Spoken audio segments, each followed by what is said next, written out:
Bom dia, boa tarde, boa noite a todos. Começando mais um Viriato Cast, o seu podcast de empreendedorismo. No episódio de hoje a gente vai falar do panorama político do Rio de Janeiro. E para me acompanhar nesse episódio de hoje, estou com ele, Dr. André Lima. Por favor, se apresente, que você é uma cara nova nesse podcast. É verdade. Boa tarde, né? Boa tarde, quase boa noite, né? Boa tarde, porque a gente vai postar de noite. Pô, é um prazer. Obrigado, João Lucas. Eu sou admirador, né? Sou André, sou advogado, tô no Grupo Viriato há 16 anos. Calma aí. Vamos, ó, isso aqui tá ao vivo, tá? Fica tranquilo. Tô tranquilo. Tá tudo ao vivo. Vamos olhar pra sua câmerazinha? Eu tô só ensinando, tá? Opa! Por favor, vamos olhar pra sua câmera, tá? Você se apresenta. Vamos de novo. Então, lá, meu nome é André, sou advogado, trabalho há 16 anos no Grupo Viriato, com grande prazer, né? Sou da J. Lopes Advogados e também com o Grupo Viriato, Correia Lopes, imobiliária, seguradora e etc, né? Mas é isso aí, sou o André, tamo junto. Pra começar, antes de tudo, eu vou pedir pro Dr. André Lima, você vai pedir pro pessoal se inscrever, pro pessoal deixar o seu like. Viriato Cast, coraçãozinho. Esse é o mais importante, esse impulsiona. É Viriato Cast do Bigode, eu vi o último. Isso aí. Do Viriato do Bigode, João Viriato. Dê o like, curte, siga a gente. Compartilha, porque vai ser muito bom. O nosso convidado é super especial, tem uma super identificação com ele, que o nosso convidado é... Não, calma aí, doutor. Não. Tem um plano, calma aí. Gostou? Antes de mais nada, gostaria de agradecer o pessoal do Podverso, meu amigo Yuri. Você que está precisando de um Podverso, um estúdio, etc.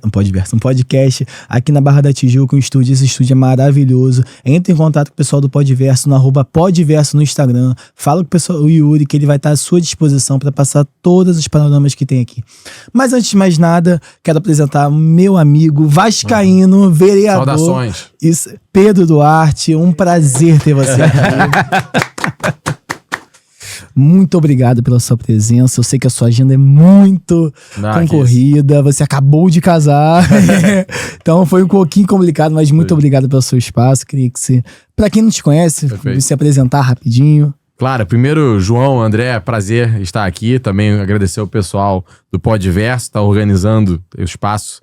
E meu nome é Pedro Duarte, eu tenho 34 anos, sou recém-casado, advogado de formação e atualmente vereador aqui na cidade do Rio de Janeiro. Estou no meu segundo mandato. Eu fui eleito pela primeira vez em 2020, com pouco mais de 10 mil votos, e agora reeleito em 2024, com mais de 15 mil votos. Então estamos no mandato até 2028 e presido também a Comissão de Assuntos Urbanos, certamente é um dos assuntos que a gente vai acabar tratando aqui hoje. E é bacana estar num podcast de empreendedorismo, porque eu sou filho de comerciante, meu pai tem uma loja de flores no CADEG, nosso mercado municipal, há mais de 40 anos. Minha mãe tem uma pequena ótica na Barra da Tijuca, também já há mais de 15 anos. Então, boa parte da ideia de eu concorrer desde o início, não tenho família na política, foi a defesa de quem empreende, de quem gera emprego, de quem gera renda, de quem faz a nossa cidade crescer. Porque é a realidade que eu vejo desde pequeno. E aí vem a carga tributária absurda que nós temos, alta e complexa. Vem os encargos, vem a dificuldade de burocracia que enfrenta na prefeitura, governo do estado, governo federal. Vem essa saga do empreendedor, é o que eu ouço desde pequeno. Então uma das minhas principais bandeiras dentro da política é ajudar o comerciante, ajudar quem empreende na nossa cidade a poder fazer isso com um pouco mais de paz e segurança. Vou te fazer uma pergunta que a mais abrangente possível que nós temos. Eu acho que até não vai ser até começar leve. Qual você acha um principal desafio hoje do município do Rio de Janeiro? Porque a gente tá aqui, a gente tá no Rio de Janeiro, eu sou carioca, então eu vou falar carioca, não tem essa do outro time não, é carioca, tá? A gente vê que qualquer tipo de mudança no Rio de Janeiro é um caos. Você vê, por exemplo, entrou a faixa do BRT na Avenida Brasil, não tem caminhão, não tem caminhão, muda do nada, começa tal, não sei o quê. Você acha que essa instabilidade política do Rio tende a melhorar, tem melhorado? Você que tá há 2 mandatos lá, você acha que tem melhorado de um governo pro outro? Você entrou no governo do Crivella e veio agora do... Não, Crivella não, desculpa, do Eduardo Paes, mas você acha que tem essa diferença nos últimos anos? Na minha opinião, o Rio de Janeiro tem 2 problemas principais e é impossível separá-los, por isso eu não vou dizer que é um. Sim. Porque a resposta natural, e eu concordo, é a insegurança. O maior problema do Rio de Janeiro é a falta de segurança. E aí vai pra tudo, seja a segurança de ser assaltada na rua, seja a segurança jurídica que nós não temos. Então, investir no Rio de Janeiro é perigoso, roubo de carga. A gente tem vários problemas de segurança que a gente pode detalhar. Mas por que o Rio de Janeiro não consegue resolver o seu desafio da segurança? E aí vem o nosso maior problema, que é, e digo como alguém que é político na cidade do Rio de Janeiro, é a classe política da cidade e do estado do Rio de Janeiro. Nenhum outro estado do país tem 5 ex-governadores que presos ou foram presos em algum momento. Né, do Tribunal de Contas, que é o órgão que deveria fiscalizar, né, o gasto do dinheiro do cidadão, você ter, ao mesmo tempo, 5, 6 conselheiros do Tribunal de Contas, né, presos. O Ministério Público, que também na época do governo Cabral, apontado de que tinha sido cooptado e comprado. Né, um Tribunal de Justiça dos mais caros do país. Então, assim, quando você vai olhar, quase todas as instituições, né, políticas ou de poder público do Rio de Janeiro estão quase todas, em algum nível, contaminadas. E digo isso como alguém que disputa eleição, que faz parte de partido e faz política no Rio de Janeiro. E, às vezes, isso que eu falo gera algum ruído entre os meus amigos da política, mas é a realidade. A gente vai olhar aqui para os governos que temos próximos da gente, e a pessoa pode gostar ou não gostar, mas você vai olhar um Zema, o trabalho que tá fazendo em Minas Gerais, o Ratinho Júnior no Paraná, mais de 80% de aprovação, super elogiado, organizando as contas. São Paulo com Tarcísio, um cara de uma qualificação em carreira enorme. Eduardo Leite no Rio Grande do Sul. E aí você vai olhar o governo do estado do Rio de Janeiro, e não só o governante atual, o atual governador, o que veio antes dele, e o que veio antes dele, e o que veio antes dele.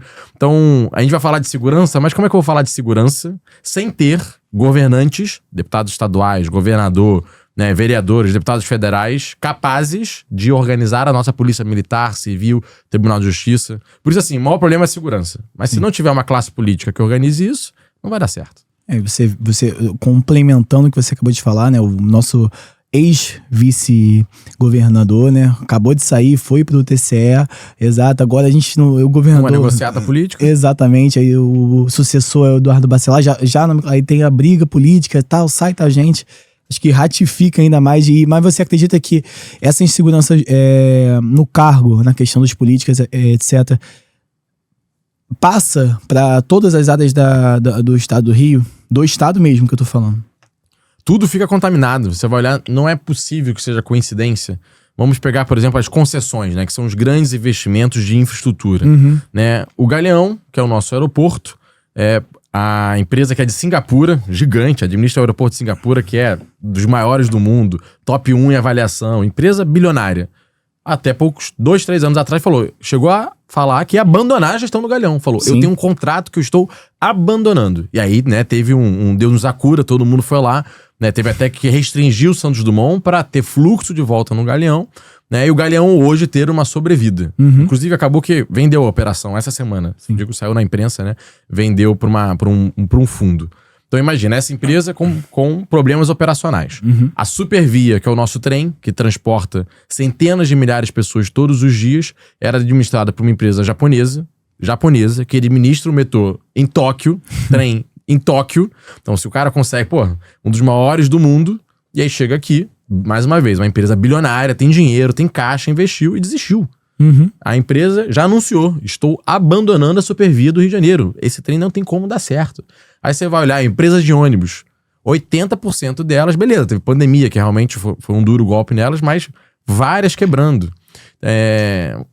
Seguro, vai contar um seguro de um carro popular, um Kwid da vida, né? Aqui na cidade do Rio de Janeiro, na cidade de São Paulo, Belo Horizonte e Curitiba. O do Rio de Janeiro é muito mais caro. Então você vai olhando, tudo acaba sendo contaminado pela falta de segurança. Tudo. Sim, pela falta de segurança, pela falta de governabilidade também. Dentro do que você está falando, um partido novo, e é uma das suas bandeiras, preza muito pela transparência, né? Tanto que no seu último informe, eu adorei, transparência e combate à corrupção. E a gente vê o problema das concessões no Rio de Janeiro sem transparência. A verdade é essa. E a gente não só essa, como você falou, a Ponte teve problema recentemente, a Barcas S.A. teve problema recentemente, a linha amarela, ninguém sabe, pra falar a verdade, como é que tá essa questão da concessão, né? E como é que tá isso hoje no município, né? Já que trabalha com muita transparência. Como é que tá a transparência das concessões no município do Rio de Janeiro? Bem confuso também. Algumas funcionam melhor, outras pior. A cidade, até fazer uma divisão justa, a cidade é bem mais organizada que o governo do estado. E olha que eu sei, carioca, nossa cidade não é exatamente um exemplo de organização. Mas comparado ao estado do Rio de Janeiro, é muito melhor. Os contratos são melhores, os próprios servidores, no geral você vai ter servidores mais qualificados, são carreiras mais estruturadas, porque a cidade do Rio de Janeiro, né, sempre teve mais recursos e mais capital humano, mais qualificação, mais universidade do que o interior do estado. De certa forma é natural, mas a cidade do Rio é mais organizada que o estado. Mas ainda assim temos problemas graves. Essa questão do pedágio, né, da linha amarela, por exemplo, é uma loucura. Por quê? Eu nem sou da linha de, dentro de cidade não pode ter pedágio nunca e tal. Várias cidades do mundo têm. Eu acho que é discutível. A gente pode discutir. E naquela época foi importante, né? O governo, salvo engano, César Maia, década de 90, não existia a linha amarela. E o governo, a prefeitura falou, olha, você constrói a linha amarela, você administra ela durante 30 anos, com pedágio, né? Já que você vai construir, eu faço o pedágio. E depois desses 30 anos, a gente revê. E eventualmente acaba. Aí começa, né? Vai chegando perto do fim, aí faz um aditivo, aí prolonga o contrato em troca de uma obra, faz uma alça, faz o que me interessa. E aí fica a linha amarela no dado momento falando, eu não posso baixar o pedágio de jeito nenhum. Aí o Crivella também, na minha opinião, de forma irresponsável, pega a retroescavadeira e fala que vai quebrar o pedágio. Aí você fala, meu amigo, tem um contrato vigente. E a atual gestão da prefeitura, o Eduardo, já seguiu o caminho melhor, que levou ao judiciário. Foi até o STF, né? E conseguiu na justiça comprovar que o pedágio deveria ser reduzido. Né? E o pedágio hoje tá um pouco menor, um pouco menos caro do que através da transparência das contas. Porque alguém foi lá e falou, então, vamos abrir as contas inteiras e fazer esse cálculo. E depois que você abre as contas inteiras, faz o cálculo. Né? E aí um exemplo que até que eu tava falando antes aqui da gente começar o podcast, né? Existe nem todo mundo sabe. Se você pegar a sua conta de luz hoje e abrir, né, vem ali uma linha que é COSIP, Contribuição de Iluminação Pública. Isso é uma taxa municipal que você paga dentro da sua conta de luz. E aí a Prefeitura do Rio de Janeiro fez, em 2019, uma PPP, uma parceria público-privada. Uma empresa ganhou e ela investiu muito dinheiro, centenas de milhões de reais no Rio de Janeiro, para trocar todas as lâmpadas por LED. Isso aí todo mundo viu. Nos últimos anos nós tivemos essa troca, né, da lâmpada tradicional por lâmpada de LED. Correto. Qual a ideia? Eu coloco muito dinheiro na frente para fazer essa troca, mas meu gasto de energia vai lá embaixo, porque o LED consome menos que a lâmpada tradicional, e a prefeitura economiza. No que a prefeitura economiza, com parte desse dinheiro, da contribuição de iluminação pública, ela paga a empresa ao longo de 20, 25 anos de contrato. Ok. Aí a prefeitura manda para a Câmara um projeto para aumentar a COSIP, essa contribuição de iluminação pública, em 40%, 50%, 60%, 70%, 80%, até 300%. A faixa varia, se você é comércio, residencial, quanto consome, mas o menor aumenta de 40%. Aí eu fui lá e perguntei, olha, o cara que investiu, ele investiu imaginando uma COSIP de X. Se a gente aumentar a COSIP, a gente tá dando mais dinheiro pro cara que investiu, o que ele vai dar em contrapartida com relação a isso? Aí já dá aquela tela azul de não, a gente depois vai corrigir isso por aditivo. Não, então eu quero ver o aditivo antes. Né? Quais são os termos desse contrato? Porque ele tinha um combinado. Se vai aumentar a taxa, ele tem que entregar mais resultado. O que ele vai fazer de novo além disso? Vai botar Wi-Fi? Vai botar câmera de vigilância? Alguma coisa tem que ser feita. Mas quando mandaram o projeto, não veio com a justificativa para a Câmara? Veio só com aumento, sem nenhuma justificativa. Exato. Eu fico imaginando um empreendedor no Rio de Janeiro. Um guerreiro. É um guerreiro, porque esse é o tipo de projeto que vai para a Câmara. A gente sabe como é que funcionam as forças da bancada. E a única forma de se lutar contra um projeto desse é com a opinião pública. Perfeito. É opinião pública. Eu vi o seu vídeo que você lançou hoje de manhã. Foi ontem de noite. Ontem de noite. Exatamente chamando a opinião pública. Olha, se vocês não vierem, corre o risco de passar. Exato. A tendência é aprovar. Você coloca lá suas linhas sociais, telefone, olha, entre em contato comigo, fale comigo, ou até que procure o adversário. Peraí, que história é essa de aumentar a minha conta? Eu até procura o vereador do seu lado. Outro, porque o meu voto já tá lá. Eu preciso que vire outro vereador. Informe, né? Aí é uma pergunta, pra mim, de experiência. Como a população pode chegar à Câmara de Vereadores e falar, não faça isso, eu não tenho como pagar. Como o cidadão comum. Sim. Né? Porque a gente vai nas associações, a gente vai no nosso sindicato, vai lá representar a gente cobra do nosso sindicato. Mas o cidadão comum... Claro. Muitas pessoas imaginam que... E eu também imaginava antes de ser eleito, tipo, eu vou mandar um e-mail, o vereador vai ignorar, vai dar em nada isso. E a realidade é que nós recebemos como vereadores tão poucos e-mails, assim, aleatórios de um absurdo essa votação, sei lá o quê. É raro, de verdade. O cidadão manda muito pouco, porque ele já não acredita mais na política. Sim. Então, dos poucos projetos ao longo dos 5 anos que eu tô lá, que geraram repercussão pública, e a repercussão pública gente, acreditem, se chegar 10 e-mails num dia do mesmo assunto para todos os vereadores, 10 pessoas diferentes, vão parar pra olhar. Vira assunto no almoço, a gente tem um almoço lá do Colégio de Líderes, semanalmente, quase todo. Entendi. Ou no plenário, se encontra e tudo mais. Aí, tá vendo, ó, projeto aí, ó, recebi uns e-mails lá. Não é 100, às vezes são 10. Já vira assunto e o cara, ó, tem alguma coisa aí. Isso vai me queimar, não tá bacana, a população tá com rejeição. Então, e aí? Onde tá esse e-mail? Cara, site da Câmara, bota aí no Google, Câmara Municipal Rio de Janeiro. Tem ali a lista, vereadores. Todos os vereadores são obrigados a colocar um e-mail ali. Se você pegar isso e mandar esse e-mail para todos os e-mails que estão lá, falando, eu sou fulano de tal, etc. Não pode parecer que é falso, né? Sim. Não mandar nada escrito. Eu sou fulano de tal, que moro no bairro do Meier, tenho uma padaria, uma clínica veterinária, ou moro, sou um residente aqui, acho um absurdo isso que vocês vão votar, por favor, vote contra. Acreditem, se chegar 10 e-mails, isso vai virar assunto na Câmara. E já aumenta a rejeição. Se for 100, então, trava. Sabe algo que foi parecido que aconteceu isso? Tem até um comentário seu. Aquela do cardápio para criança em restaurante. Foi aquilo foi um absurdo. Foi absurdo. Aquilo ele não sabe o quanto custa pro dono de um restaurante ter que mandar preparar cardápio para crianças. Sim. Aí foi derrubado, não passou. Sim. Mas teve pressão, né? Não, mas você vê, esse exemplo é perfeito porque esse projeto foi aprovado com, vou lembrar aqui de cabeça, algo como 45 votos a favor, 3 contra. Sim. Eu fui um dos 3 contra. Ou seja, você fala, nossa, apoio maciço ao projeto. A realidade... eu lá falando, gente, pelo amor de Deus, esse projeto é um absurdo, sei lá o que, blá, blá, não vamos votar, uma vergonha, vai atrapalhar a vida das pessoas. Vai. Pô, a fulana apresentou, pra ela é importante, aí vai no automático. Você sabe bem como, infelizmente, como funciona. Sim. No que foi aprovado, eu peguei e mandei pra Associação de Bares e Restaurantes. Mandei pra vários bares e restaurantes. Eles compraram a briga, foram na Câmara. 10, não é assim, 200 pessoas. 10 caras da associação. Foram gabinete por gabinete. Isso é um absurdo, sei lá o que, blá, blá, blá. Aí o prefeito vetou. Voltou o veto pra Câmara, porque, né, pelo regimento funciona assim. Foi o inverso. 45 votando contra, 3 votando a favor. Aí você fala, como é que a opinião muda tanto em 3 semanas? O que aconteceu? Foi só se tornar público. Se tornar público e ter um mínimo de pressão. Só se tornar público. Queria falar com você sobre o projeto Reviver Centro. Perfeito. Que a gente tem um escritório no centro, né? Desde 2017 a gente tem um escritório ali na Frank Roosevelt, ali perto da Cinelândia, né? E na época da pandemia de 2020 quando a gente voltou, né, a fazer o sistema híbrido, foi um baque.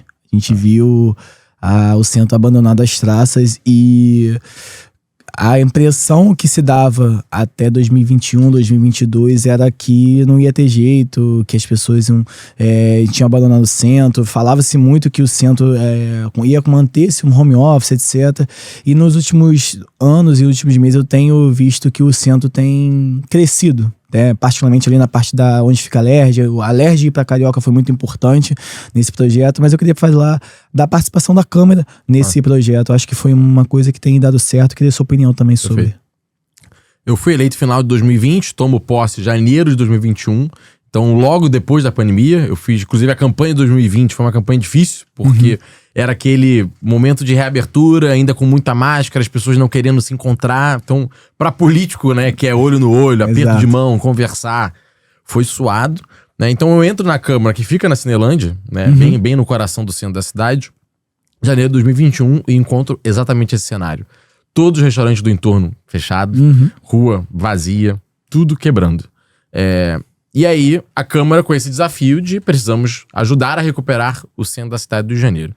Em discussão com a prefeitura, a gente aprova um projeto chamado Reviver Centro, que incentiva, e aí alinhado com que vários países do mundo, não veio só da nossa cabeça, Nova York fazendo isso, Londres fazendo isso, Buenos Aires fazendo isso, que os centros históricos, comerciais, são historicamente áreas de negócios. Ou seja, muito trabalho, muito emprego, pouca moradia.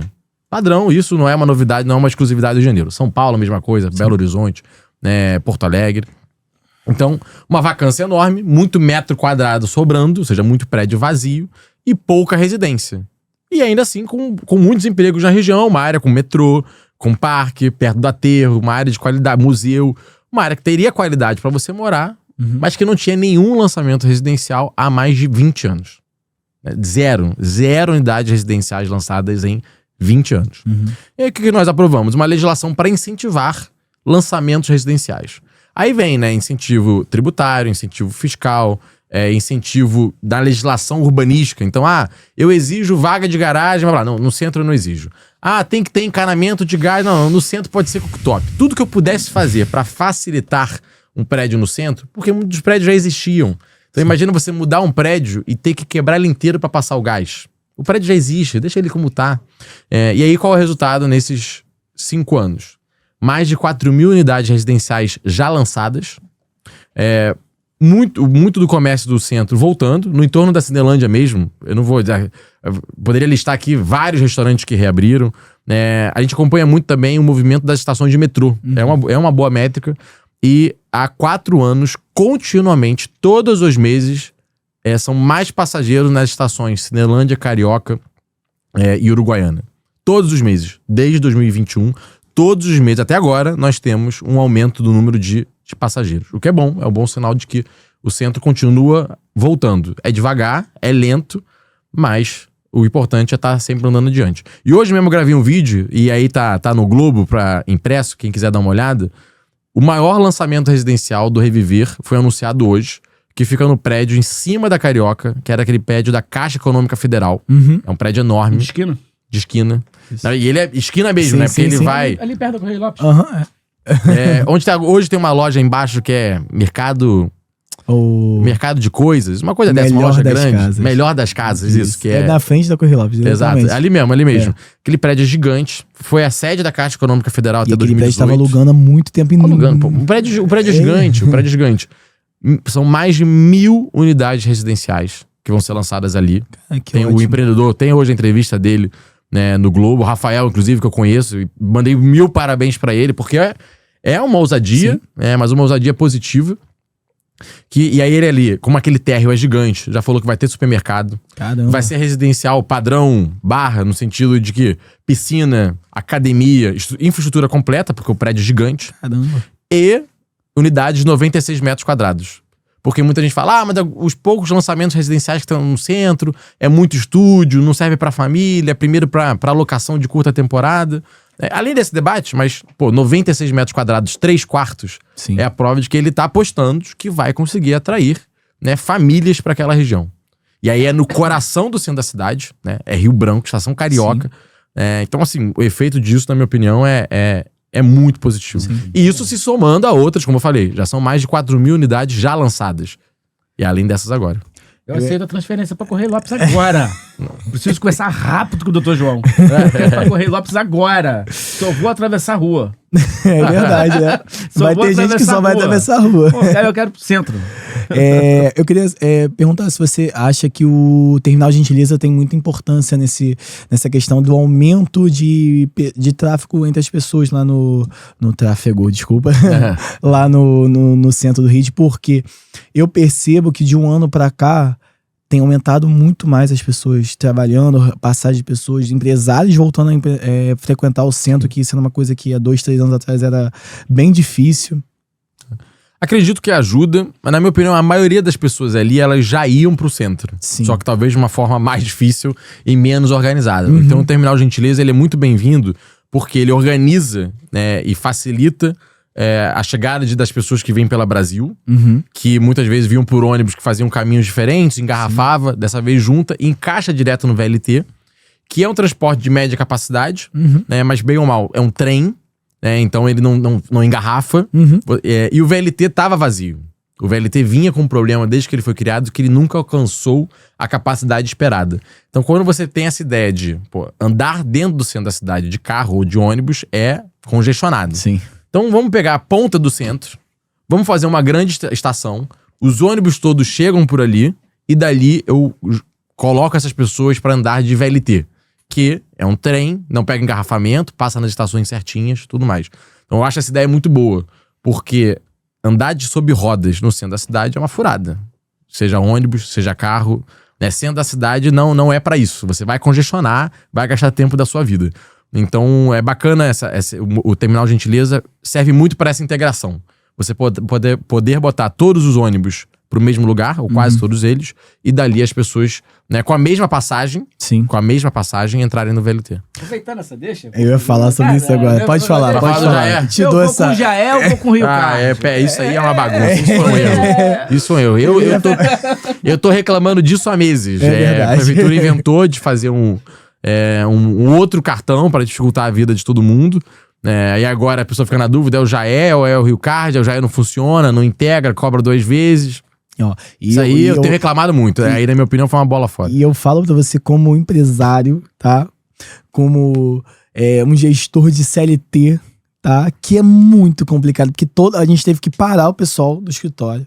Pra falar assim, vamos lá, vamos entender o seu trajeto pra gente ver se a gente vai pedir o do Jaé. Não, você vai ter que pegar o Jaé aqui e depois você tem que pegar o Rio Cardi. Cara... porque se a pessoa de fora da cidade do Rio de Janeiro e faz integração metropolitana, aí é o pior dos casos, porque fora da cidade do Rio de Janeiro só vale o Rio Cardi, não vale o Jaé. O Jaé só... E aí dentro da cidade do Rio de Janeiro, nos transportes municipais, é só o Jaé e não o Rio Cardi. Então pra quem vem de Nova Iguaçu, Caxias, São João de Meriti, ficou muito complicado. E é a realidade de muita gente no centro. Muito. Muita. Mas é difícil essa comunicação com o Estado? Essa integralização entre o Jaé... O prefeito bota a culpa no Estado, o Estado bota a culpa no prefeito que inventou de fazer um cartão separado, o prefeito diz que o Estado era obrigado a fazer a integração. E aí, na minha opinião, o grande caminho, na verdade, seria essa licitação da bilhetagem, porque o bilhete, ele é um serviço também que é prestado. Então eu entendo, o prefeito quis fazer uma licitação, ou seja, vamos trazer uma empresa de fora, que não seja das empresas de ônibus, através de uma licitação justa, aberta, ok. Mas a licitação deveria ser da região metropolitana. Então existe um consórcio da região metropolitana, chamado Instituto Rio Metrópole, que fez a concessão da SEDAI. Então esse mesmo instituto, na minha opinião, ele deveria ter feito a licitação da bilhetagem, e quem ganhasse a bilhetagem operaria toda a bilhetagem da região metropolitana, que é como funciona. E aqui eu não vou citar nem Tóquio, Paris ou Nova York. É assim que funciona em Buenos Aires, Lima no Peru e Medellín na Colômbia. Então, mais uma vez, não estou falando de Tóquio no Japão. Estou falando que Medellín na Colômbia, Bogotá na Colômbia e Lima no Peru, existe uma região metropolitana organizada que com o mesmo cartão eu faço uso de todos os transportes integrados.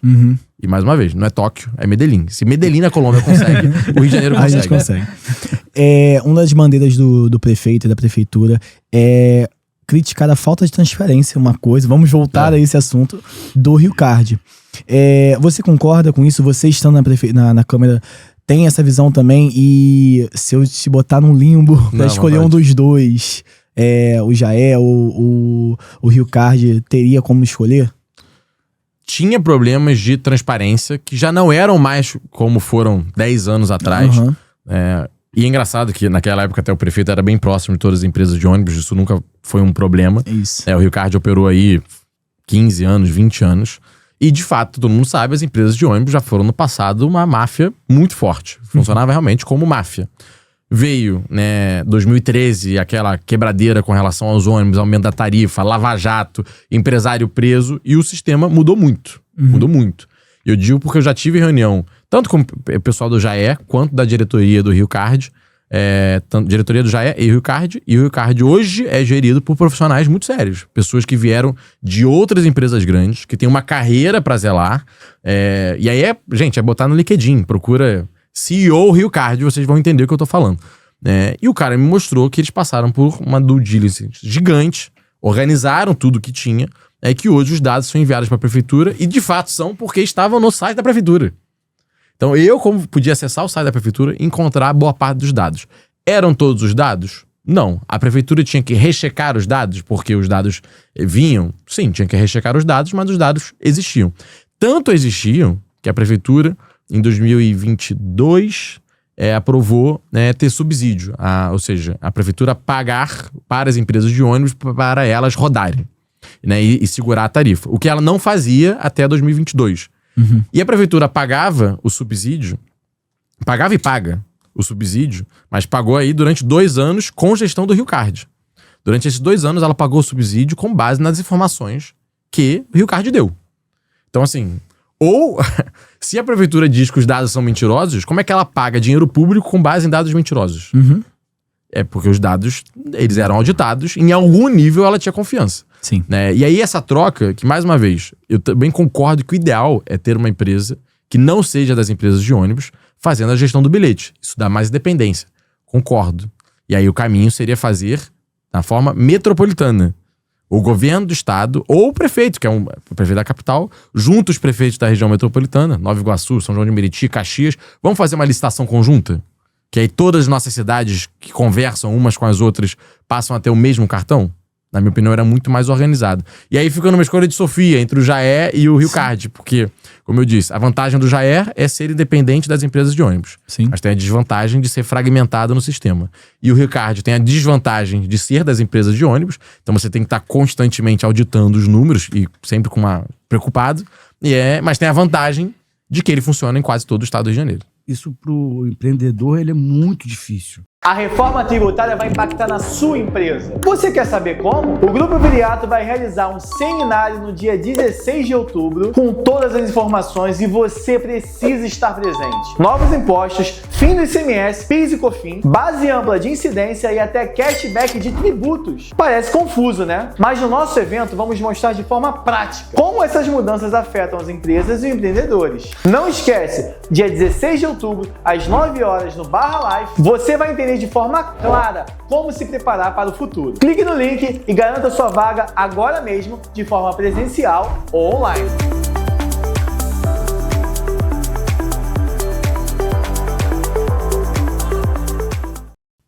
Vamos botar o João Lucas aqui com a empresa, porque tem gente que vem de Manilha. Eu tenho mesmo. Tem funcionário que vem de Manilha. O que ele faz? Eu não vou nem falar de Manilha. Uma jégua, a sua família que trabalha ali na Cadeg, de Flores, Sim. Funcionários que vêm de todo lugar, vêm de Caxias. Sim, Caxias tem muito. Isso, para quando eu quero regularizar o meu funcionário e falar, toma, tá aqui, tua passagem, tá tudo certo, é complicadíssimo. Sim. É complicadíssimo, não sabe? Por isso eu digo, fragmentar, eu digo isso, imagina se Caxias vira agora e fala, eu vou fazer a minha bilhetagem eletrônica. Ué, se o Rio de Janeiro tem direito, Caxias também tem. Sim. Nova Iguaçu também tem. São João também tem. E vai virar uma loucura. Imagina, a pessoa vai ter que ter o Rio Card, porque é o transporte estadual, metrô e trem. Vai ter que ter o de Caxias, pra no final de semana ele usar com a família. E vai ter que ter o do Rio, porque ele trabalha de segunda a sexta aqui. Inviável. Tem que ter essa barca. A barca é Rio Card. Exato, assim, isso é vida. Por isso trabalha em Niterói, que tem muita gente em Niterói trabalhando no Rio. A gente vê pelo movimento da barca. Sim. Por isso a minha opinião principal a região metropolitana é que tem que fazer um cartão único. Como funciona em Lima, no Peru, São Paulo, Medellín, na Colômbia. Você acredita que o governo aparenta ceder algo ou não? Eu acho que o governo do estado não vai avançar nisso, mas tem eleição daqui a um ano. Uhum. E provavelmente, se o Eduardo Paes, que vai ser candidato a governador, se tornar governador, eu imagino que ele vai querer, ampliar o Jaé para todo o estado. Uhum. E aí, como ele vai fazer isso, não sei. Mas aí ele vai, bem ou mal, ele vai controlar a prefeitura do Rio, que é o vice dele, e ele vai estar no governo do estado. Então eu imagino que ele vai tentar, de alguma forma, o Eduardo é criativo, juntar isso. Entendi. Vai, doutor. Claro, doutor. Vou falar de mais um... Vai falar? Desculpa, que você... Eu adoro falar sobre política pública. Então fala, doutor. Tô contigo, eu sou apaixonado por política pública. Tô contigo, doutor. A gente fala muito da revitalização. E eu tava vindo pra cá, e meu filho me fez essa pergunta por telefone. Uhum. Pai, vão mexer na apoteose? Aquela área está sendo revitalizada? Vão tirar os prédios, fazer uma grande praça pública? Vamos tirar... Qual o nome do viaduto ali do... 31 de março. 31 de março? Uhum. Vai sair, vai ser igual foi a época, aquela confusão, igual foi a época da perimetral? A grande vontade da prefeitura é repetir a fórmula do Porto Maravilha. Sim. Que era o Porto Maravilha, depois de muitos anos difíceis, até porque passou por crise econômica, aquele final de governo Dilma, início do Temer, depois pandemia. Mas hoje o Porto Maravilha é uma região que tem mais de 25 mil unidades residenciais a serem entregues. Quem passa por aquela região vê.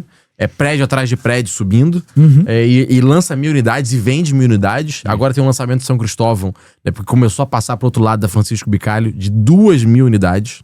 Sim. 2.000 unidades. É pra ficar mais perto do estádio do Flamengo que vai ser construído. Mas isso é pro final do programa. Isso é pra depois. É pra ficar perto do estádio do Flamengo, que inclusive é a unidade que eu tô vigiando pra comprar um apartamento. Mas depois... Então, a prefeitura vê que esse modelo foi um modelo de sucesso, de que ela pegou uma perimetral, explodiu, botou galpão abaixo e criou um bairro do zero.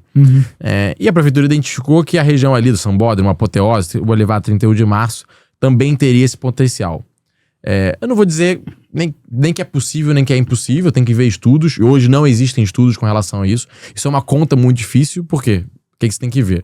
Quanto custa para derrubar tudo, né? Implodir o viaduto, implodir o 31 de Março, implodir os galpões, fazer uma terra arrasada, para eu refazer a infraestrutura, porque eu não posso só tirar o viaduto, eu tenho que fazer um túnel subterrâneo, como é o caso do Marcelo Alencar, que substituiu a perimetral. Eu tenho que colocar vigia de viga para não ser roubado. Vigia de viga, exatamente. E aí, ou seja, eu tenho o custo de destruir, o custo de reconstruir, e quem financia isso são os lançamentos residenciais. Então, quanto eu posso cobrar do construtor em cada metro quadrado? Aí você tem que fazer uma conta. Né? Então, o cara tem que vender 2 bilhões em unidades, que a gente chama de VGV, né? Valor Geral de Vendas. Ele vai ter que vender 2 bi para que eu cobre 15% desses 2 bi, que vai dar 300 milhões.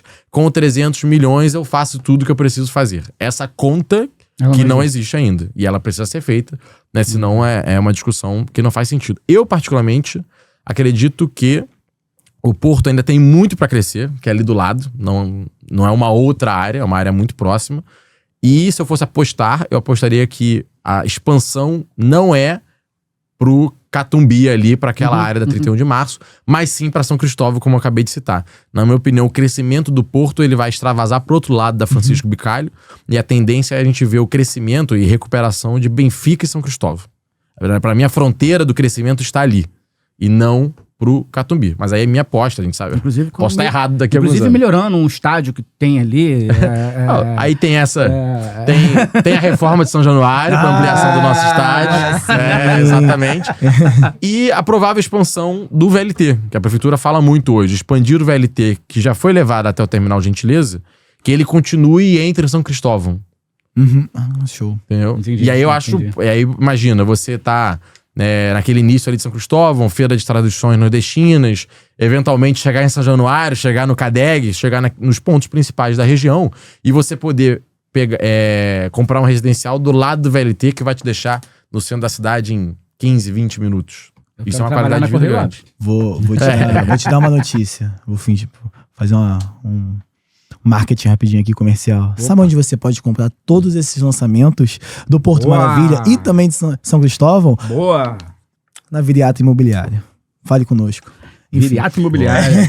Tá certo, isso aí. Tem que fazer, né? Óbvio, né? Então, posso falar? Vamos falar de São Januário. Recentemente teve a questão da SPE, lá que o Vasco anunciou para cuidar da reforma de São Januário. Mas eu não quero nem falar do estádio em si. Eu queria falar de uma coisa que me preocupa e é uma coisa que tem sido bem falado, e você fala bastante sobre isso, que é a questão do entorno. O entorno de São Januário é uma coisa que preocupa muitos vascaínos também. E hoje, pra você chegar em São Januário, é complicado. E eu falo porque eu vou todo jogo e eu vou de carro. Então... Inclusive, eu acho que eu te vi no jogo contra o Corinthians, mas tava meio longe, eu não consegui. Eu tava bem longe, eu tava um pouquinho longe, eu olhei e falei assim, vou ou não vou? Aí o Vasco tomou gol, falei, cara, não, deixa, eu tô com raiva agora, vou falar meio mal. Aí no jogo no último jogo, contra o Botafogo, eu falei, não, fala logo, porque vai que tá ruim a situação, né? Chegar em São Januário é muito complicado. E eu queria saber como é que se você tem alguma alternativa, já tem estratégias do entorno de São Januário hoje? Com relação ao entorno, eu diria que tem 2 debates. Um é o entorno esse que você apontou, que é o ir e vir, e o outro é de quem mora ali. Sim. Né? Porque nós temos milhares de pessoas que moram em São Januário e que vivem as suas vidas independentemente de São Januário, e que também precisam ser levadas em conta, né, nesse debate. E aí, com relação ao ir e vir, hoje, quando dá 20 mil pessoas, que é mais ou menos hoje a capacidade máxima de São Januário, do que se tornou, né? Já é um tanto difícil, eu não diria nem tanto chegar, porque bem ou mal as pessoas chegam em horários diferentes. Sim. Mas a saída é péssima. Péssima. Assim, é completamente colapsado. Uber vai a R$100, né? Táxi, aquela extorsão na saída de que vai pra onde? No tiro, é 150, 130 e tal.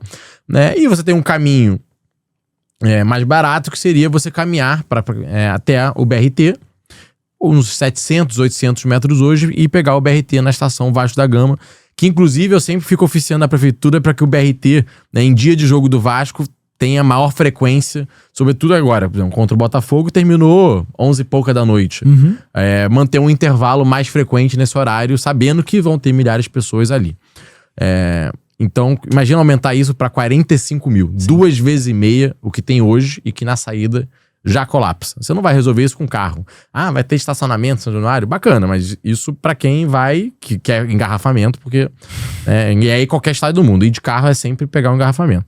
Mas você tem que ter outros caminhos. E aí o que eu vejo? Vai ter que ampliar as vias de acesso, de entrada e saída, que hoje são muito estranguladas. A gente estaria falando de desocupação de imóvel, né? Tem chance de fazer desocupação de imóvel, que eu sei que pela diretoria é a última opção, mas para 45 mil, na minha opinião, vai acabar precisando, o que pode ser feito de uma forma muito organizada e respeitando as pessoas daquele lugar.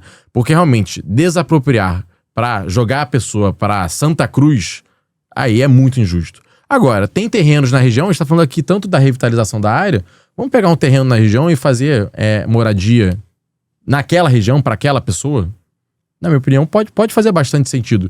Conversando com as pessoas, é possível chegar a um entendimento comum. Olha, qual é o tamanho do apartamento ou da casa que você mora? E aí, o que eu posso te entregar que você se sente respeitado e é justo com você? Porque também vai melhorar a qualidade de todo mundo aqui. O acesso que se cria é melhor pro dia de jogo, claro, mas pra pessoa também. A Roberto Dinamite, a região ali, ela fica engarrafada várias vezes durante vários dias para as pessoas. É muito apertado, é muito estrangulado, independentemente de São Januário. Eu sei que é polêmico, mas também virar e falar isso. Olha, se aqui tiver 45 mil pessoas, eu conseguir viabilizar isso, o comércio vai ganhar. Talvez a sua residência pode valorizar. Então vai ganhar para você também. É bom para todo mundo. Só eu concordo que não pode ser um modelo que é bom para vários e ruim para alguns que pagam o pato, né, são desapropriados e jogados para longe. Isso seria muito injusto e eu sou radicalmente contra. Mas fazendo uma opção de moradia habitacional de qualidade devida para a pessoa perto de onde ela já mora, pode ser um caminho. E aí você ampliar via de acesso e de saída, você melhorar essa conexão com a estação do BRT, e aí hoje fica aquele amontoado de carro de um lado, carro do outro, poste. Vamos pegar essa via e vamos dar uma organizada nela, botar os postes todos para baixo, para as calçadas ficarem mais limpas, melhorar as calçadas, para que esse caminho, como se fosse a comparação que até o Sérgio Dias, que é o arquiteto, tem feito, é o caminito, que é o de Buenos do Boca, fazer um caminito de São Januário, entre a estação do BRT e ali. E um potencial que eu vejo muito desperdiçado, que hoje já funciona de forma mais informal com as vans, que é a conexão com a estação, né, do metrô. Sim. E trem também. Vamos organizar essas vans, fazer um mini terminal rodoviário, e aí organizado, com a devida imagem, com a devida cor, várias vans saindo de forma organizada. Eu já deixo pré-pago o ticket, conecto direto na estação de metrô e de trem. Porque estação de... A pé é longe, mas de van é do lado. É do lado mesmo. É do lado. É só você fazer uma mini rodoviária, que as vans já estejam todas fileiradas, tipo saída de Rock in Rio. Cara, Rock in Rio sai muito mais gente, e dá. Por quê? Porque você sai e já tem uma sequência de BRTs. Você vai com sua passagem comprada e já vai voltar com sua passagem comprada. E você sabe que é só entrar no primeiro. Entra no primeiro. No Rock in Rio não tem escolha. Que você já chega e você passa lá o Rio Card. Exato. E é uma fila. Volta, sem problema. Você não tá escolhendo qual van você vai entrar. É uma fila. Eu entro na primeira que eu ver. Entrei, sai. Lotou, sai. Lotou, sai. Lotou, sai. Lotou, sai. Você fazendo isso bem organizado, é bom pro trem, bom pro metrô, que estão recebendo mais clientes, bom pras vans, que estão ali, e você pode, né, deixar organizado para que elas façam esse trabalho. Na minha opinião, tem caminhos. Enfim, falei pra caramba aqui. Eu costumo muito brincar com eles, né? O pai dele até brincou comigo, pô, não é possível que você torce pro Vasco. Não, eu sou Flamengo, mas eu torço pro Vasco. Eu torço muito pro Vasco, eu gosto do Vasco. Porque eu acho que o meu time cresce quando o outro também cresce. Eu tenho esse pensamento. E quando a gente fala de São Januário, eu sempre falei que ali é um patrimônio. Sim. Nenhum outro time no Rio tem um patrimônio igual o Vasco tem. E ali com a parceria pública, junto com o governo municipal, eu acho que é mais municipal que estadual, que é exatamente o que você está falando, o Vasco tem algo que pode ser muito valorizado e não ter como ser medido dentro do Rio de Janeiro. Ficando muito melhor que o Flamengo e que o Botafogo. E o Fluminense. Porque o Fluminense também tem a sua limitação junto com o Maracanã com o Flamengo. Mas se conseguir investir em São Januário, capacidade, infraestrutura em volta, igual você está falando, vai ter o problema que é aquele nome. Eu estou valorizando algo, porque a prefeitura está valorizando muito a região. Sim. Aí depois eu tenho que fazer a desocupação desse lugar que está valorizando. Não vai ser uma negociação simples. Claro. Claro. Foi o que você falou, não adianta botar o cara em Santa Cruz. Não, é justo. Eu estou valorizando uma região e vou ter que trazer ele de volta. Sim. Mas eu acho que esse é o caminho, São Januário. Mas até um ponto que você, levando isso mais à frente, essa responsabilidade é de quem? Do Vasco? Da prefeitura? É em conjunto? O Vasco, para fazer o potencial construtivo, tem que apresentar isso? Para começar a obra, já tem que ter isso pronto? Quando a gente fala de desapropriação, é uma responsabilidade conjunta, porque o Vasco é privado, é um clube privado, e ninguém privado pode desapropriar a casa de ninguém. Mas eu não tô falando desculpa te cortar. Não, é da parte do todo. Não, mas eu digo, se o todo passa por uma... eventualmente precisar passar por uma desapropriação, eu não posso dissociar. O Vasco vai virar e falar, você, prefeitura, está me exigindo que eu duplique a via de acesso. Tipo, Vasco, você não pode chegar a 45 mil com essas vias de acesso. Então tá bom, como é que eu duplico a via de acesso se eu não tenho poder de desapropriar? E aí, por isso eu digo que os dois têm que estar alinhados nisso. Tem que ter um projeto. Tem que ter um projeto. Aí o Vasco apresenta um projeto, olha, eu preciso fazer isso. Faz sentido para o poder público? O poder público pode virar e falar, faz sentido, bem ou mal, me ajuda na urbanização da área, mas existe um custo aqui envolvido de pessoas que precisam serem desapropriadas. Eu, poder público, posso realizá-lo, mas quero que você ajude a chegar na conta, né, da desapropriação dessas pessoas. Aí o Vasco vai negociar a conta, o Vasco também pode virar e falar, ok, prefeitura, mas também estou fazendo uma via para o meu acesso, só que eu jogo 2 vezes na semana. Nos outros 5 dias da semana, o seu acesso foi melhorado. Então também me ajuda nessa conta. E aí vem uma negociação de conta em que a prefeitura tem que chegar junto numa parte disso, porque ela tá melhorando a vida das pessoas, é mais urbanização, é mais infraestrutura, né? E também pro Vasco é melhor, porque ele precisa disso para viabilizar um estádio maior. Por isso eu digo que são os dois invariavelmente. Mas pra você, por exemplo, existe uma expectativa de começar a obra no que vem. Mas pra começar a obra, ele precisa resolver isso, primeiro. Ele tem que ter a licença de obra, ele só tem a licença de obras se ele tiver o projeto aprovado. E o projeto aprovado envolve todos os desdobramentos necessários. A obra autoriza a ampliação de São Januário para 45 mil pessoas com as devidas contrapartidas. Entendi. E aí vem uma lista. Só vai sair a licença que a gente chama de habite-se, que apesar de não ser para habitar, é o nome que ficou, né? Só sai o habite-se, né? A ocupação final, quando tiver feito todas as contrapartidas. Então, beleza, você pode até fazer o estádio para 45 mil pessoas. Não cumpriu as exigências, eu não vou liberar. Aí vai vir, né, aquilo. Beleza, joga aí com 25 mil. Sim.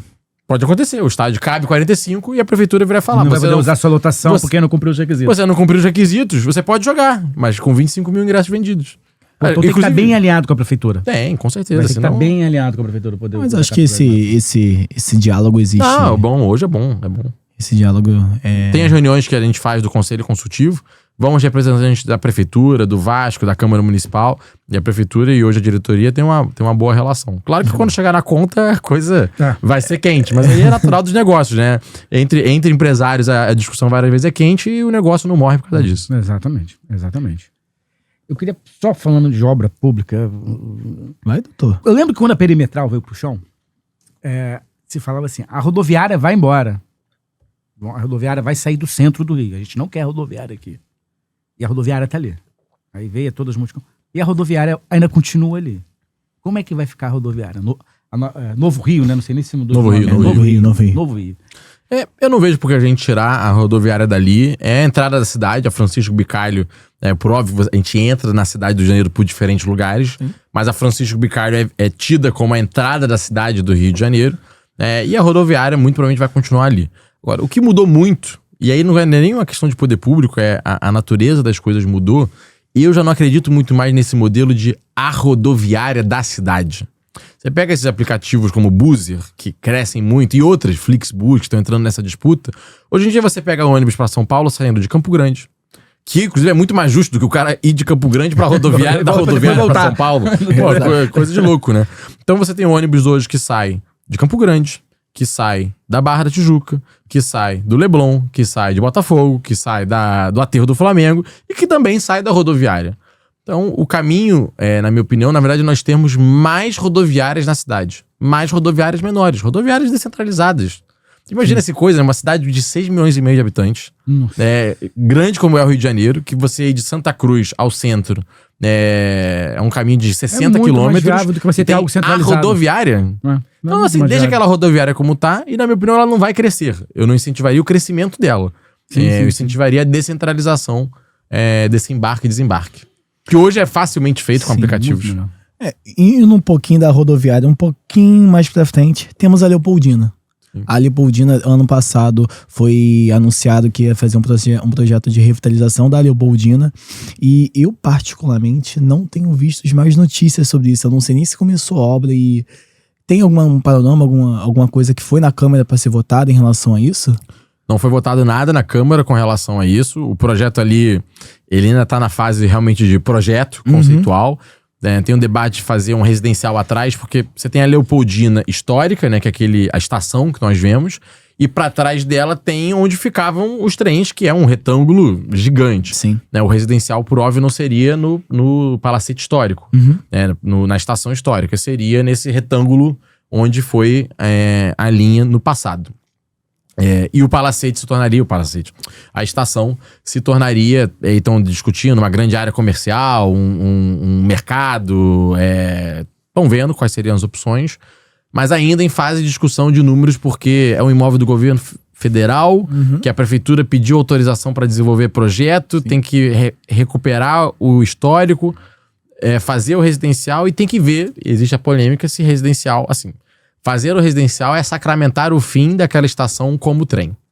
A gente lembra naquele projeto Natimorto do Trem Bala, o que se falava era de usar a estação Leopoldina de volta como trem que já saía, né? Até nem tanto tempo atrás, não vou lembrar que ano foi desativado, mas o trem existia, Rio-São Paulo, a partir dali. Se fizer o residencial, acabou a opção de trem, pelo menos ali naquela conexão na cidade do Rio de Janeiro.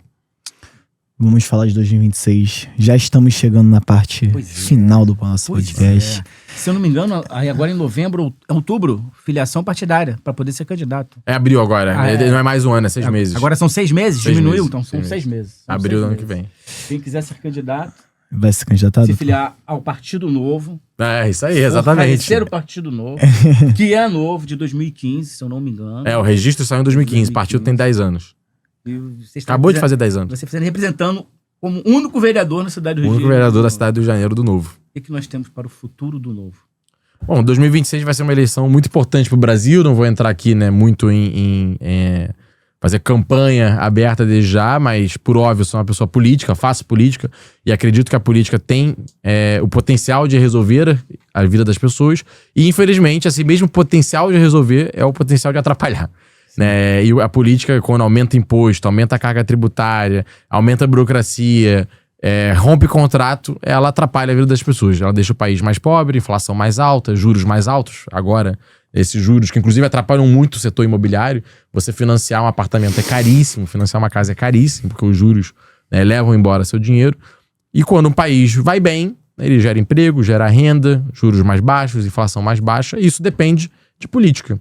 A pessoa pode odiar ou amar política. A realidade é que os políticos existirão e eles estarão escolhendo, né, os rumos da nossa vida. A política sempre fez parte da nossa vida. Desde Grécia, né? Desde sempre. Desde que nascemos. Acabou de casar. Você negociou o salão de festa. Exato. Negociou com a sua esposa o doce que seria servido na festa. A gente tem política dentro da empresa. A política dentro da empresa. A política faz parte. É só de gostar ou não de gostar. Não, a política faz parte do social. Não tem como fugir. Então, são, na minha opinião, eleições importantes que nós vamos ter em 2026. Seja para o Brasil, que, na minha opinião, tem tido rumos bem difíceis para quem empreende e investe no Brasil. A gente precisa virar a página com relação a isso, seguir adiante. E o estado do Rio de Janeiro também, como a gente conversou no nosso podcast aqui hoje falando, um estado que já teve 5 governadores presos, conselheiros do Tribunal de Contas presos, e saiu o relatório da Polícia Federal, mais de metade da Assembleia Legislativa diretamente associada com organizações criminosas investigada. Isso é o relatório da Polícia Federal. Metade. Então, isso elege nossa Assembleia Estadual. Então, se nós não tivermos bons deputados estaduais, bons deputados federais e bons governantes, a gente não vai resolver o desafio da educação, o desafio da saúde, o desafio da segurança, porque todos esses desafios, né, são decididos pelos políticos. Quais políticas públicas nós vamos fazer, para onde vai o dinheiro, quais contratos nós vamos fazer. Então, se não resolver os políticos, não vai resolver nem a segurança, nem a educação, nem a saúde.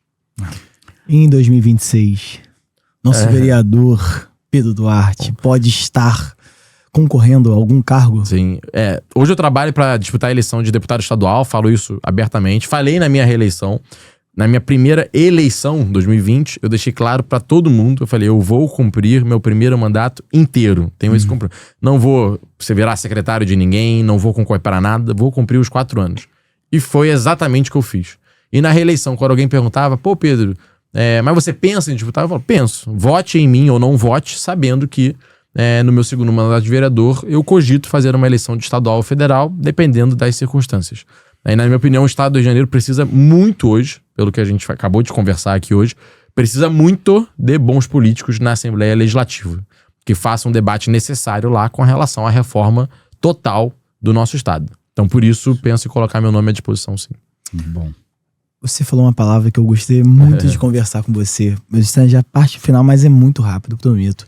Que é sobre a reforma tributária. Em 2019 foi aprovada a Lei de Liberdade Econômica e, se eu não me engano, teve uma lei complementar aqui no Rio, do Rio mesmo, que deu liberdade de reduzir algumas burocracias, acho que foi em 2021. E em 2029, se eu não me engano, vai ter o IBS, que vai juntar tanto o ICMS, PTU e tal, e o ISS. Você já vê hoje na Câmara alguma movimentação se falando sobre isso? Porque vai ter na reforma tributária uma liberdade, entre aspas, dos municípios e dos estados de algumas alíquotas, algumas questões, etc. Hoje esse debate não existe na Câmara Municipal, basicamente, até porque como os mandatos vão até 2028 e a reforma tributária meio passa a valer nesse nível em 2029, Sim. ela tem um descasamento. A sensação é meio de, isso é um trabalho para a próxima legislatura. Entendi. Não adianta nem a gente começar, porque eu vou gastar tempo, energia e posso eventualmente não estar aqui em 2029, votando de fato isso. Então hoje esse debate basicamente não existe na Câmara. Do lado da Lei da Liberdade Econômica, e aí conectando com a parte tributária, a Lei da Liberdade Econômica a gente vai falar muito mais do lado da burocracia do que do imposto. Então, por exemplo, alvará. Alvará é uma burocracia. Apesar de você pagar uma taxinha, ele não é um imposto. Ele é uma burocracia que você tem para conseguir abrir o seu negócio. A gente pode discutir se é uma burocracia necessária ou não, por óbvio, né? Alvará de funcionamento tem em quase todos os lugares do mundo, ele só não precisava ser tão difícil de tirar às vezes. Né? Mas é natural você ter que tirar um alvará. Então a Lei da Liberdade Econômica, ela tá padronizando o Rio de Janeiro, e agora, 2 semanas atrás, para quem é do ramo aí, né, como vocês sabem, o Rio de Janeiro, ele tinha o seu próprio código de atividade. O que é isso? Eu tenho um bar, eu tenho um restaurante, eu tenho um hospital, eu tenho uma clínica veterinária, eu tenho um código. A nível nacional, a ampla maioria dos municípios aderiram ao Código Nacional de Atividades Econômicas, CNAE, ou seja, o mesmo código em Curitiba, Porto Alegre, São Paulo. O Rio, que gosta de ser diferente, ele tinha o CAE, Código de Atividades Econômicas, que era o dele. Ou seja, o código de bar era diferente do nacional pro do Rio de Janeiro. O Rio de Janeiro tinha coisas que nem tinha no nacional. Por exemplo, casa de festa. O Rio tinha casa de festa infantil. São Paulo não tem, São Porto Alegre não tem, Curitiba não tem, o Nacional não tem. Mas o Rio de Janeiro tinha um código específico de casa de festa infantil. Agora, felizmente, depois de muito bater cabeça, 2 semanas atrás, a prefeitura soltou o decreto completo, posso até enviar para vocês, né, se for do interesse, fazendo o depara do nosso CAE para o CNAE. E, enfim, aderindo ao sistema nacional. E aí facilita. Por quê? Porque a junta comercial, que por onde você precisa passar, ela não leva em conta o CAE. Ela só leva em conta o CNAE. Sim. Toda a junta comercial está dentro do mesmo sistema nacional e ela leva em conta. Então eu já tive reunião com o presidente da junta, que eu falava, presidente da junta, por que a Lei da Liberdade Econômica não funciona no Rio? O cara não consegue tirar o alvará, né? O alvará a jato, o alvará em 1 minuto. Ele falava, claro, porque eu recebo no sistema uma informação da prefeitura que tem um código que eu desconheço. Então eu preciso manualmente ver o depara do código que a prefeitura me informa para o código que eu tenho no meu sistema. Eu não consigo integrar o sistema automático, porque o código é diferente. E agora, enfim, teremos um código único. Uma notícia que com certeza está fazendo muita gente feliz. É porque esse problema de cadastro empresarial para tirar o alvará... Pô. Sim. Depois entra a Juscerja com a exigência. É isso, a Juscerja faz isso. Nossa, com certeza está deixando muita gente feliz. É uma das maiores burocracias que nós temos mesmo. Com certeza. Vamos, enfim, padronizar e transformar em CNAE. Claro que vai ter um deparo complexo, porque... né, o código de atividade de bar no Rio de Janeiro, ele é um pouco diferente do código de atividade. Ah, por quê, Pedro? Bar é bar. Não, porque às vezes o bar tem uma lista de coisas que o definem como bar, e aí na lista do município, bar é uma coisa, na lista do governo federal, bar é outra. Restaurante é um... Qual é a diferença entre restaurante e lanchonete? Você tem que descrever. Né? E aí o Código Federal diz o que é lanchonete, e a Prefeitura do Rio de Janeiro às vezes tem um ponto. Então assim, vende bebida alcoólica, não pode ser lanchonete. Aí, às vezes, pro outro federal, não, lanchonete pode vender bebida alcoólica. Aí o cara, eu era lanchonete. Não, mas no seu antigo você podia vender bebida alcoólica. Agora, lanchonete não vende bebida alcoólica no novo. Então, o que eu tenho que fazer? Você tem que tirar o de bar. Então, naturalmente, qualquer transição desse tamanho tem ruído, mas graças a Deus ela está sendo feita. Nossa, né? É aquelas dificuldades que dificultam o empreendedor. Porque o cara, quando quer empreender no Rio de Janeiro, ele não conhece essa burocracia. Ele fala, eu quero montar o meu negócio, eu quero ter o meu negócio. Aí quando ele vai no contador, na hora de abrir a empresa dele, chegar lá no setor de legalização e ele vê aquela listagem de documento, aquela listagem de taxa, e que nada se comunica. Aí que ele liga, conseguiu não, caiu em exigência. Não, caiu em exigência. Não, essa loucura. A integralização é a fórmula, né? Perfeito. É a fórmula. Meu amigo... Já estou aqui, vou até falar depois com o Lucas, já estou marcando um novo podcast daqui a 2 anos. Com o deputado estadual Pedro Duarte. Obrigado, porque profetizou. Aí eu vou estar falando de dores minhas que a gente faz, muito benefício fiscal no estado do Rio. E é uma burocracia, eu quero desabafar. Vou desabafar. Mas foi um prazer ter você aqui, de verdade. Foi muito bom. Espero que você tenha gostado do papo. Foi de ótimo. Verdade. Só sei que a sua agenda é cheia. E muito obrigado. Espero que você tenha gostado. Muito obrigado, doutor André. Obrigado, eu que agradeço. estar aqui com o vereador Pedro nessa aventura que é ser político no Brasil, pela coragem, pela determinação, pela vontade de fazer o bem.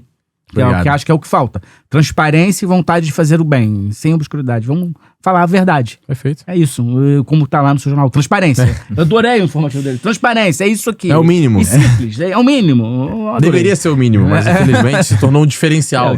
Pô, Pedro, gosto muito do seu trabalho, você é transparente. Eu falo, pô... É obrigação. Isso é obrigação. Você tem que olhar, né, o que eu estou fazendo e dizer se o trabalho é bom ou ruim. Não, Pedro, tem gente que me diz, fala, Pedro, nem abri sua prestação de contas, mas só de eu ter recebido, eu já tô feliz.